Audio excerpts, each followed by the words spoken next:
Hello and welcome to the Business Analysis Knowledge Share. In this episode, we continue with the elicitation collaboration chapter in the BABOK guide. So without further ado, let's get started. So section 4.1 talks about preparing for elicitation. What is the purpose? The purpose of prepare for elicitation is to understand the scope of the elicitation activity, select appropriate techniques, and plan for or procure appropriate supporting materials and resources. The description of this is that business analysts prepare for elicitation by defining the desired outcomes of the activity, considering the stakeholders involved and goals of the initiative. This includes determining which work products will be produced using the elicitation results, deciding which techniques are best suited to produce those results, establishing the elicitation logistics, identifying any supporting materials needed, and understanding circumstances to foster collaboration during an elicitation activity. Some of the elements of this task are: understand the scope of elicitation. To determine the type of business analysis information to be discovered during the elicitation activity and the techniques that may be used, business analysts consider business domain, overall corporate culture and environment, stakeholder locations, stakeholders who are involved in the group dynamics, expected outputs the elicitation activities will feed, skills of the business analysis practitioner, other elicitation activities planned to complement this one, strategy of solution approach, scope of future solution, and possible sources of the business analysis information that might feed into the specific elicitation activity. So the next one is select elicitation techniques. So the first one was to understand the scope. The next one is to select elicitation techniques. In most cases, multiple techniques are used during elicitation activity. The techniques used depend on cost and time constraints, the types of business analysis information sources, and their access, the culture of the organization, and the desired outcomes. The business analyst may also factor in the needs of the stakeholders, their availability, and their location. Choosing the right techniques and ensuring each technique is performed correctly is important to the success of the elicitation activity. When selecting elicitation techniques, business analysts consider techniques commonly used in similar activities, techniques specifically suited to the situation, and the tasks needed to prepare, execute, and complete each technique. The third element is setting up logistics. Logistics are planned prior to an elicitation activity. The logistics for each elicitation activity include identifying the activity's goals, participants and their roles, scheduled resources, including people, rooms, and tools, locations, communication channels, techniques, and languages used by the stakeholders, oral and written. The logistics may also involve creating an agenda if other stakeholders are involved. The fourth element is secure supporting material. Business analysts identify sources of information that are needed to conduct the elicitation activity. There might be a great deal of information needed to conduct elicitation, including people, systems, historical data, materials, and documents. Documents could include existing system documents, relevant business rules, organizational policies, regulations, and contracts.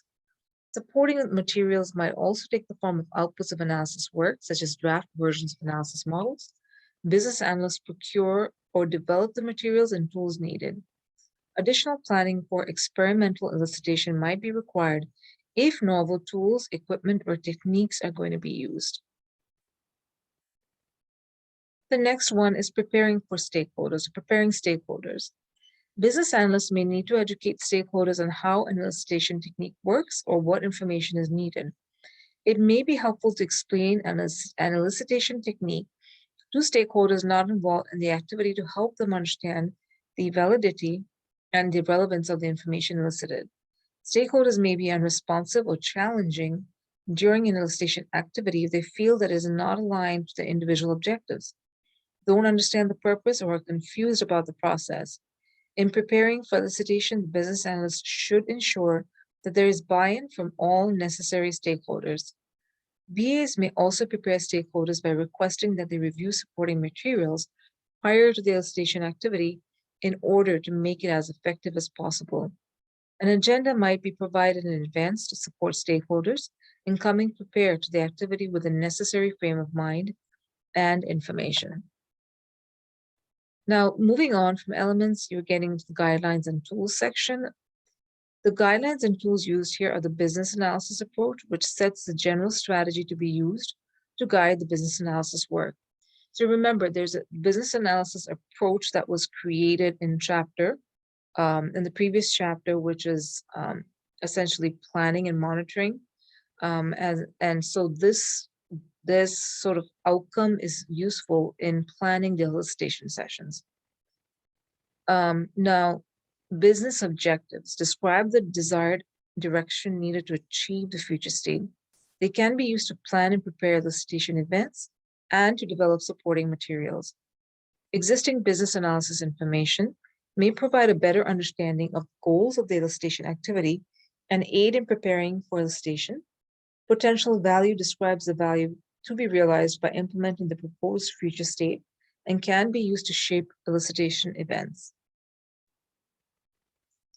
There are some techniques that you can adapt here. One is brainstorming, used to collaboratively identify and reach consensus about which sources of business analysis information should be consulted and which elicitation techniques might be most effective.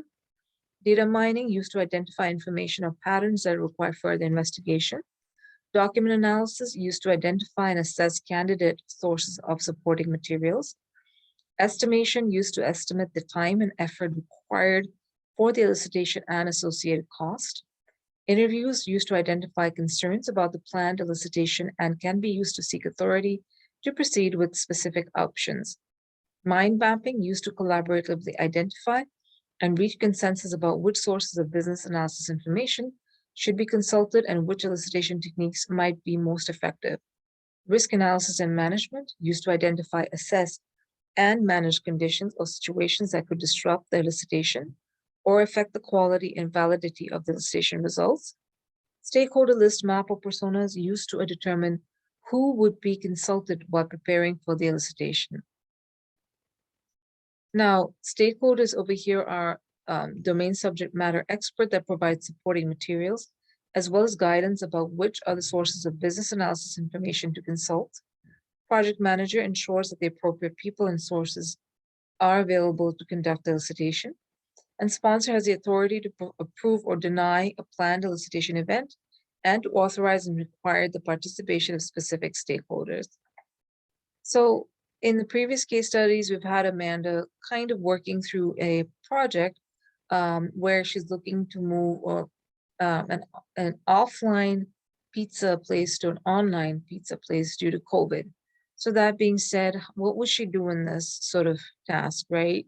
So in this task, what she can do is, because it is more of an agile effort, she would consider more of an unplanned elicitation sessions. However, even though it's unplanned, she would want to kind of plan ahead for the elicitation sessions, just briefly, nothing formal, just to get a good understanding of what tools can she use in kind of planning out the activities at a high level. So she would first off understand the scope of the elicitation, meaning how deep should she go, or what sort of depth that or details she needs to get out of the stakeholders. The second thing is, what techniques should she use for elicitation? Should she use brainstorming, or should she use some other techniques that would essentially help? Now, given that the team is dispersed, she would probably want to look at some sort of brainstorming sessions, or just in general, look at estimation to see what the cost of using a technique could be. She sets up logistics. So in this case, she would go ahead and schedule the meetings. She would book meeting rooms, and in this case, everything's remote. So she would probably not worry about that, but she would take into consideration any sort of special circumstances that stakeholders may have. She would secure supporting material. For instance, she would identify sources of information that are needed to conduct the elicitation activity. in the sense of, are there any sort of documents available prior to that meeting that she could review? Meaning it could be like a scope document. So she would reach out to the project manager to say, hey, do you have a scope document out there that I can use? She would prepare the stakeholders. So in this case, she sent out an email ahead of time to prepare the stakeholders for the elicitation session. Although it's kind of like an unplanned session, she does want some structure around those sessions. The next one is guidelines and tools. She does leverage the business analysis approach that was created by her in earlier on. She reviews the business objectives. She looks at any sort of existing business analysis information.